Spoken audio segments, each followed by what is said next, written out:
करने वाले हैं एक्टिविटी 9.7 फ्रॉम चैप्टर लाइट। तो यहाँ पे दिया है place a coin at the bottom of bucket filled with water. तो हमें ये कॉइन को हम ये बकेट में पूरा फुल पानी से भरी हुई है, ये कॉइन को हमने डाल दिया। ठीक है, with your eye to a side above water try to pick up the coin in one go. Did you succeed in picking up the coin? तो एक एक बार एक एक स्टूडेंट इसको उठाएंगे। चलिए अब स्टूडेंट ए कॉइन को उठाएंगे। ठीक है, चलो उठाओ कॉइन को। इजीली उठा लिया, कोई दिक्कत नहीं आई? नहीं? ठीक है, अभी स्टूडेंट बी का turn. Very easily. Okay, student सी।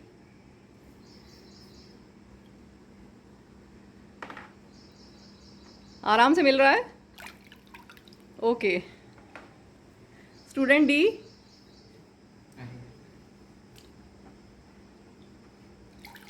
कॉइन दिखाओ, कॉइन मिल गया इजीली। ओके, क्या होगा जब हमने कॉइन को बकेट में डाला तो क्या हुआ उसको हम समझते हैं। सपोज ये आपकी बकेट है और आपका कॉइन यहाँ है।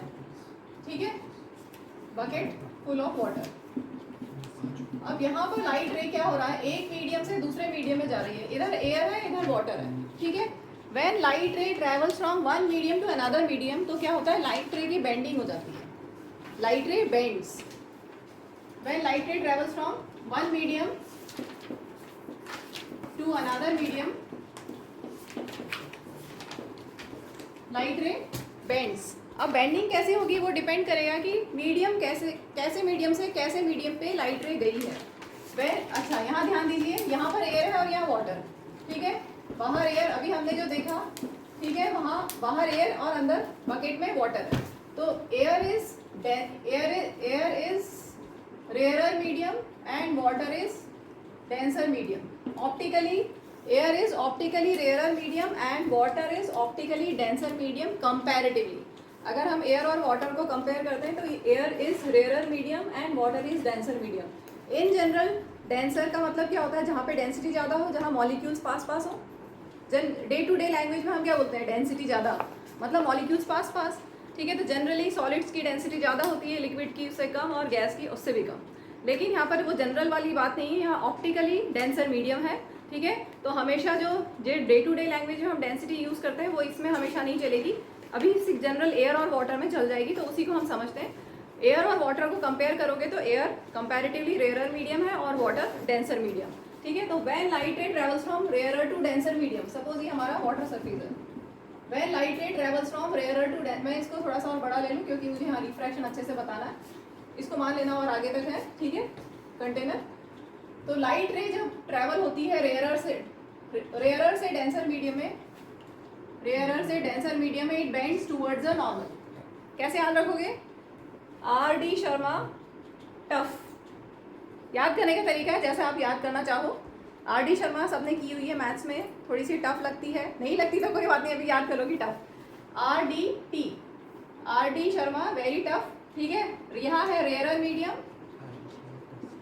ये है denser medium. When light ray travels from rarer to denser medium, it bends towards the normal. ये काम की बात है। When light ray travels from rarer to denser medium, it bends towards the normal. ठीक है, तो लाइट रे, अब अगर दूसरा केस लें डेंसर से रेयरर में, तो क्या होगा, अवे फ्रॉम द नॉर्मल। उल्टा कर दो, डेंसर से रेयरर में अवे फ्रॉम द नॉर्मल। तो अब यहाँ पर कॉइन है बकेट के अंदर।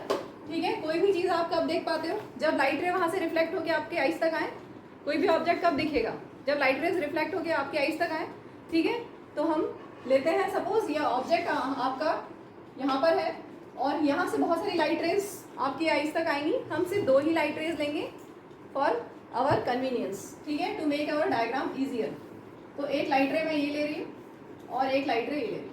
ठीक है, क्या होगा, पॉइंट ऑफ इंसिडेंस पे हम नॉर्मल बनाएंगे। ये हमने नॉर्मल बनाया पॉइंट ऑफ इंसिडेंस पे। तो लाइट रे क्या बेंडिंग हो जाएगी डेंसर से रेयरर मीडियम में। ठीक है, लाइट रे स्ट्रेट नहीं जाएगी, बेंडिंग हो जाएगी। कैसी होगी, डेंसर से रेयरर मीडियम में अवे फ्रॉम द नॉर्मल। तो ये नॉर्मल से दूर ऐसे जाती, अगर एक ही मीडियम होता तो ऐसे ना जाके क्या होगा, नॉर्मल से दूर चली जाएगी। तो इसकी बेंडिंग हो जाएगी अवे फ्रॉम द नॉर्मल। ठीक है, समझ में आया, थोड़ा सा कम होगी bending, away from the normal. Straight ना जाके थोड़ी सी बेंड हो गई। सेम ऐसे ही इसमें भी डेंसर से रेयरर मीडियम में ऐसे स्ट्रेट ना जाके क्या होगा, नॉर्मल से दूर हो जाएगी, ठीक है। तो नॉर्मल से थोड़ी सी दूर हो गई। अब इन दोनों लाइट रेस को अगर हम बैकवर्ड एक्सटेंड करेंगे तो हम देखते हैं ये कहाँ मीट होती है, इन दोनों लाइट रेस को बैकवर्ड एक्सटेंड करते हैं और दूसरी लाइट रे ये,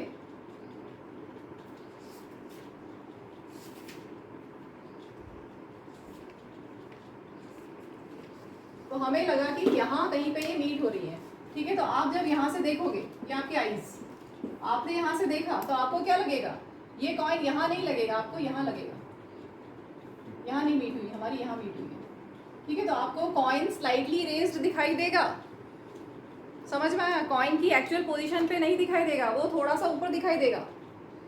क्लियर हुआ? तो यहाँ पे ये कैसी इमेज बनी, वर्चुअल इमेज, रियल इमेज नहीं है, ये वर्चुअल है। आपको यहाँ पर ऑब्जेक्ट वर्चुअल, आपको क्या लगेगा कि ये ऑब्जेक्ट यहाँ नहीं है, यहाँ है, ठीक है। अब बोलोगे कि हमने तो अभी उठाया था, हमने तो आराम से उठा लिया, कोई दिक्कत नहीं आई, एक्टिविटी फेल, ठीक है। एक्टिविटी में बोला है कि एक गो में आप उठा नहीं सकते, क्या लिखा है यहाँ पे, repeat this activity, why did you not succeed in doing it in one go, ask your friends to do this, compare your experience with others. तो एक्चुअल में क्या होता है, आप बहुत सब 10th क्लास तक बच्चे बहुत स्मार्ट हो जाते हैं, उनको पता है कि बकेट की डेप्थ कितनी है, अंदाज़ा है ना कि, और ये भी पता है कि कॉइन डाला है तो एकदम अंदर ही होगा, बॉटम में ही होगा, ये तो पता ही है ना। तो आप अंदर तक हाथ डाल ही लोगे, ठीक है। अगर छोटे से बच्चे को लो, 3-4 साल के बच्चे को बोलो तो कन्फ्यूज़ हो जाएगा। और आप, क्योंकि आप सब समझदार हैं, स्मार्ट बच्चे, आप घर पे करके देखना, तो आप सही सच्ची में करके देखना, तो आपको एक गो में दिक्कत आएगी, लेकिन आपको पता है कि डेप्थ कहाँ है, इसका आप अंदाज़ा लगा सकते हैं, तो आप डेप्थ तक उठाने की कोशिश कर रहे हैं, ठीक है। बट एक्चुअल में कॉइन थोड़ा सा रेज्ड ही दिखाई देगा, आप जब बाहर से देखेंगे तो आपको कॉइन थोड़ा सा रेज्ड दिखाई देगा, उसकी एक्चुअल पोजीशन से थोड़ा ऊंचा ही दिखाई देगा, ठीक है। क्यों हुआ, बिकॉज ऑफ रिफ्रैक्शन। यही जो बेंडिंग ऑफ लाइट होती है, इसी को बोलते हैं रिफ्रैक्शन, ठीक है।